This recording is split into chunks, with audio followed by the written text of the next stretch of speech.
Welcome, everyone! Today, we are talking about one of the most brilliant, playful, and fearless minds in history. A man who didn't just learn science, he lived it. A man who helped build the atomic bomb. A man who won the Nobel Prize. A man who played drums, cracked safes, questioned authority, and refused to think like everyone else. His name was Richard Feynman. But here is what makes his story powerful. He was not born as a genius who knew everything. He was a curious child, a boy who asked questions, a boy who loved to understand how things worked, a boy who refused to accept answers without proof. And that curiosity changed the world. Today we will explore his full life story in 4 long chapters. Not just his success, but his struggles, his love, his pain, his personality, his mistakes, his bravery. And as you listen, you will not only learn about Richard Feynman, you will learn how to think differently. And as you listen to this story in simple and clear English, you will also improve your listening and understanding skills naturally. If you enjoy learning English through powerful real-life stories like this, make sure you subscribe and stay connected. Chapter 1, The Boy Who Asked Too Many Questions. Richard Feynman was born on May 11, 1918 in Queens, New York. His family was not rich. They were not scientists. They were not famous. But his father was something special. His father believed in one powerful idea. It's not important to know the name of something. It's important to understand how it works. This idea shaped Richard's life forever. While other children memorized facts, Richard's father took him on walks and asked questions. He would point to a bird and say, "You can know the name of that bird in many languages, but do you know why it behaves the way it does?" That lesson was powerful. Feynman learned early that memorizing is not intelligence. Understanding is intelligence. He was not interested in just repeating what teachers said. He wanted to know why. Why does light behave like that? Why do magnets attract? Why do numbers work the way they do? He was not satisfied with simple answers.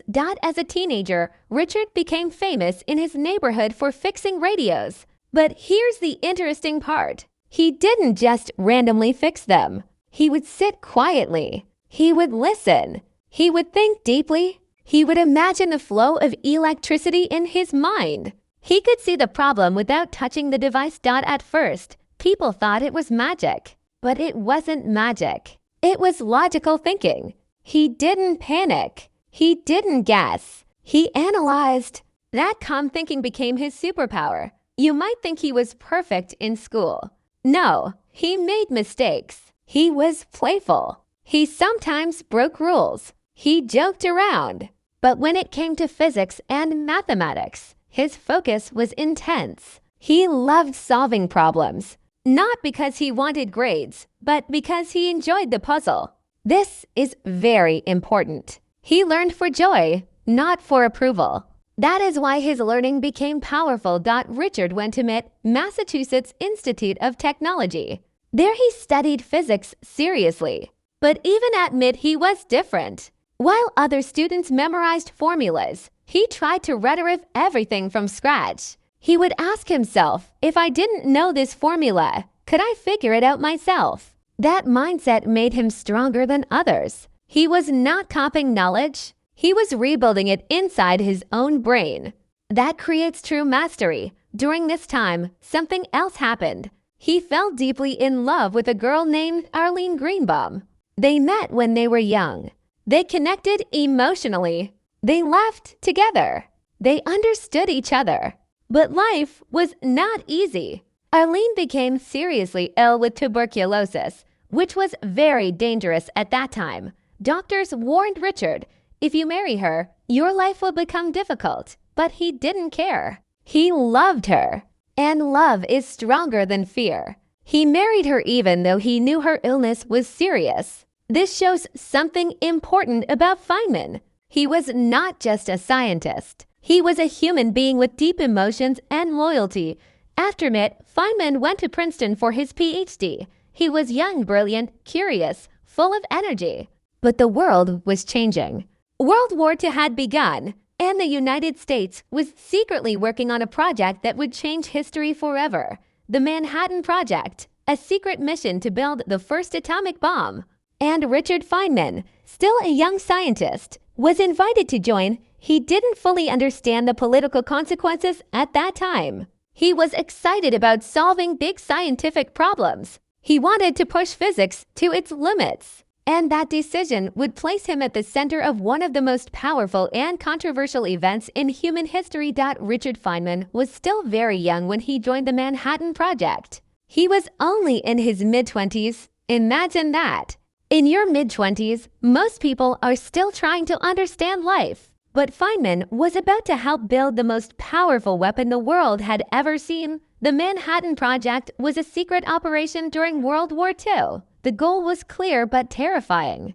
Build the atomic bomb before Nazi Germany does. If Germany built it first, the world could change forever. That fear created urgency. And urgency created huge pressure. Feynman moved to Los Alamos, New Mexico. It was a secret laboratory in the desert. Scientists from all over the country were brought there.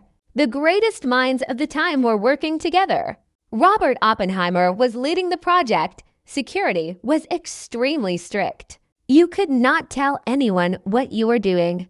Letters were censored. Phones were monitored. People were watched. It was like living in a spy movie. But inside this secret world, Feynman was still himself. Curious, playful, fearless. While working on the bomb, Feynman became famous not only for physics, but for cracking safes. Every scientist had a safe in their office. Inside those safes were secret documents, important calculations, critical information. Feynman became curious. He wondered, how secure are these safes really? So he studied how they worked, not to steal secrets, not to cause harm, but because he loved understanding systems.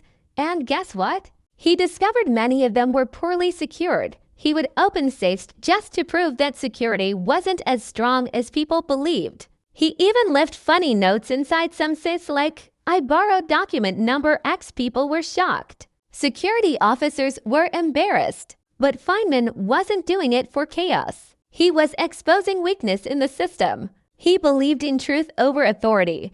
Even in a high-pressure military environment. At Los Alamos, Feynman worked on extremely complex calculations. To build an atomic bomb, scientists had to understand how tiny particles called atoms behave when split.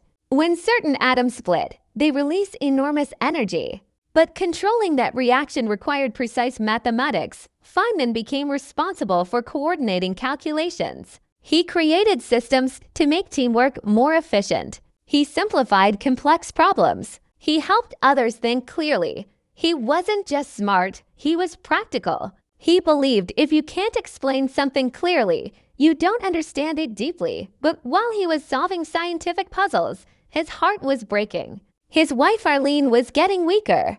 Her tuberculosis was getting worse. Feynman visited her whenever he could. Even though the disease was dangerous, he loved her deeply. In July 1945, the bomb was ready. The Trinity test exploded in the desert. A massive flash of light appeared and a new era began. Soon after, bombs were dropped on Hiroshima and Nagasaki. The war ended, but the world changed forever. After the war, Feynman felt empty. Arlene died in 1945. The war was over, but he had lost the person he loved most. Physics felt meaningless for a while. He questioned purpose and direction. One day he saw a simple plate spinning in a cafeteria. Out of curiosity, he began calculating its motion. That small moment brought back his joy for physics. Sometimes the biggest comeback begins with a small spark. Chapter 3: The Rebel Professor and the Nobel Prize. After the war, Feynman began teaching at Cornell University. On paper, he was successful, but inside he felt lost. One day he saw a plate spinning in the cafeteria and began studying its motion just for fun. That simple curiosity restarted his research. He began studying how light and matter interact. This field is called quantum electrodynamics, QED. The mathematics was extremely difficult, but Feynman introduced a new idea. Instead of long equations, he used diagrams, simple drawings to represent particle interactions. Today, these are called Feynman diagrams. In 1965, he won the Nobel Prize in Physics for this work. But he never chased the Nobel Prize. He chased understanding. Later, he moved to Caltech, where he became a legendary teacher. His lectures were exciting and simple. He believed if you cannot explain something simply, you do not truly understand it. Feynman also loved playing bongo drums, painting, exploring, and enjoying life. He refused to live only as a scientist. In 1986, he helped investigate the Challenger space shuttle disaster. During a live hearing, he performed a simple experiment showing how a rubber O-ring fails in cold temperatures. His clear demonstration exposed the real cause of the disaster. Later in life, he was diagnosed with cancer. Even then, he stayed curious and humorous. He passed away on February 15, 1988. Chapter 4. The Legacy of a Curious Mind. Richard Feynman became a symbol of curiosity. His famous lectures, known as the Feynman Lectures on Physics, are still used in universities today. From his teaching came the Feynman technique, a powerful method for learning. Learn something, explain it simply. Find what you don't understand. Study again. If you cannot explain something simply, you don't understand it deeply. Feynman valued honesty, curiosity, and clarity more than titles or F.